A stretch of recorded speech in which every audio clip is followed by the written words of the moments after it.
Nouveau numéro du journal de bord, Jean-Marie Le Pen, bonjour. Bonjour. Et on commence par le mur des cons du syndicat de la magistrature. Dans les locaux du syndicat de la magistrature figure donc un mur appelé mur des cons, où sont collés les portraits de nombreuses personnalités de droite, avec aussi des petites flammes Front National, mais aussi le père d'une des victimes de Guy Georges et le père d'Anne-Lorraine, jeune fille assassinée dans un RER. Que pensez-vous de tout cela? Mais écoutez, ça pose le problème tout de même de l'implication politique du syndicat de la magistrature. Le syndicat de la magistrature est un syndicat de gauche, voire d'extrême gauche, et on peut craindre tout à fait légitimement que les décisions de justice auxquelles ils participent soient influencées très lourdement par leur opinion politique. D'ailleurs, il est assez piquant de voir que la présidente actuelle du syndicat de la magistrature, c'est Madame Martre, qui m'a condamné à Versailles dans l'affaire de Mantes-la-Jolie. Et je rappelle qu'au moment où on démontrait images télévisées à l'appui que c'était Madame Pelvast qui m'avait accroché par la manche de ma chemise, Madame Martre avait tourné le dos, avait tourné son fauteuil et tourné le dos à l'écran pour ne pas voir. C'est donc, bon, c'est un signe, si vous voulez. Je rappelle aussi celle qui était présidente du syndicat de la magistrature, qui était venue à Marseille témoigner dans le procès des terroristes qui avaient posé plusieurs bombes contre le Front National et au domicile de notre secrétaire général départemental, Maurice Gron. Eh bien, elle avait déclaré « Je suis ici témoin à décharge et je pense que les gens qui posent des bombes contre le Front National ne peuvent pas être considérés comme des mauvais citoyens. » C'est dire l'ambiance. Alors, qui est un mur des cons sur lequel on peut regretter de ne pas être, d'ailleurs. Mais c'est quelque chose d'absolument scandaleux, mais ils sont pris la main dans le sac, si vous voulez. Mais ce qui serait normal, c'est qu'on connaisse l'appartenance syndicale des magistrats, qui sont des fonctionnaires publics. Et par conséquent, les citoyens sont en droit d'exiger que l'on sache quelle est leur affiliation, de façon à pouvoir éventuellement les récuser pour suspicion légitime dans un cas précis.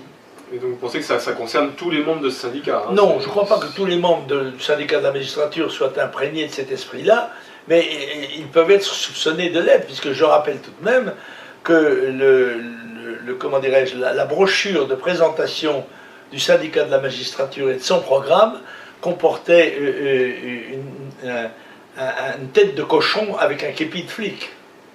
Et on rappelle que le 24 novembre dernier, Christiane Taubira participait au congrès du syndicat de la magistrature. Et puisque nous en sommes au chapitre justice, on se souvient de ces interpellations médiatisées de jeunes soupçonnés d'avoir participé à l'attaque des passagers du RERD il y a quelques semaines.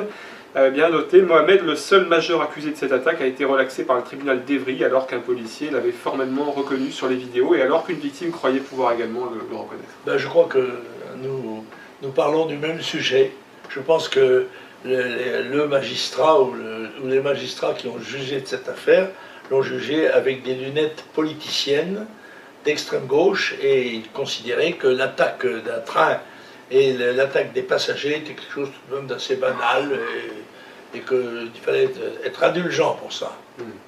Et bon, quand Manuel Valls quand même prétend qu'il veut la fermeté, etc., et que dans le même temps il y a cette justice qui ben voilà, pas, il est responsable aussi. On dit qu'il y a un couple Valls-Taubira qui me semble rappeler les interrogatoires de police dans lesquels il y a le gentil et le méchant. Ouais. Alors le méchant c'est Valls qui gonfle les muscles et qui a le masque, comment dirais-je, viril. Ouais. Et puis de l'autre côté, il y a Taubira qui détricote ce qu'a promis M. Valls. Je pense que c'est une comédie dont nous sommes victimes. Il est responsable aussi, il est solidaire de... Bien sûr, bah, c'est un couple. Alors l'actualité de la semaine, c'est bien sûr le vote du projet de loi sur le mariage et l'adoption par les couples homosexuels. Le Front National, tout en rappelant évidemment qu'il n'avait rien d'homophobe, puisque c'est assez tendance de dire que les manifestants sont homophobes, a rappelé jusqu'au bout son hostilité à ce projet, Jean-Marie Le Pen. Absolument. Le bureau politique du Front National, à l'unanimité, avait pris position en effet contre cette législation, et nos députés ont participé aux différentes manifestations. Marine Le Pen se réservant, elle, comme chef politique national, de rester sur une certaine réserve pour souligner qu'à ses yeux, ces débats sociétaux étaient initiés par le gouvernement dans le but de ne pas parler des choses sérieuses. Voilà. Et je crois que l'avenir lui a donné raison. Et que, cependant, compte tenu me semble-t-il, de l'extension du sujet, puisque comme la loi est votée, bien sûr, elle a été déférée devant le Conseil constitutionnel, et on peut toujours penser que les manifestations soient de nature à influencer les membres du Conseil constitutionnel. Mais en revanche, je crois que déjà, les manifestations ont pris un caractère beaucoup plus large de contestation de la politique du gouvernement, et dans ce cas-là, je me demande s'il ne serait pas utile que nous participions massivement, cette fois-ci, à la manifestation de fin mai. On rappelle aussi, en termes de manifestation, qu'il y aura le 1er mai, bien sûr. Il est évident que pour nous, la manifestation positive, celle qui exige la participation du maximum de nos adhérents, sympathisants et électeurs, c'est celle du 1er mai, du pont royal, du palais royal à l'Opéra, et le discours de Marine Le Pen, place de l'Opéra, qui est à la fois, je vous le rappelle, le discours consacré à Jeanne d'Arc, 601e anniversaire de sa naissance, et évidemment aux problèmes sociaux, puisque c'est le 1er mai, fête du travail. Alors, tout en participant aux manifestations anti-mariage pour tous, Jean-François Copé, pour l'UMP, a indiqué qu'il était hors de question d'abroger ce texte si l'UMP revenait au pouvoir. Est-ce que c'est pas contradictoire, ça? Oui, c'est contradictoire, mais la contradiction ne les a jamais gênés. D'abord, entre leurs promesses et la façon dont ils les tiennent.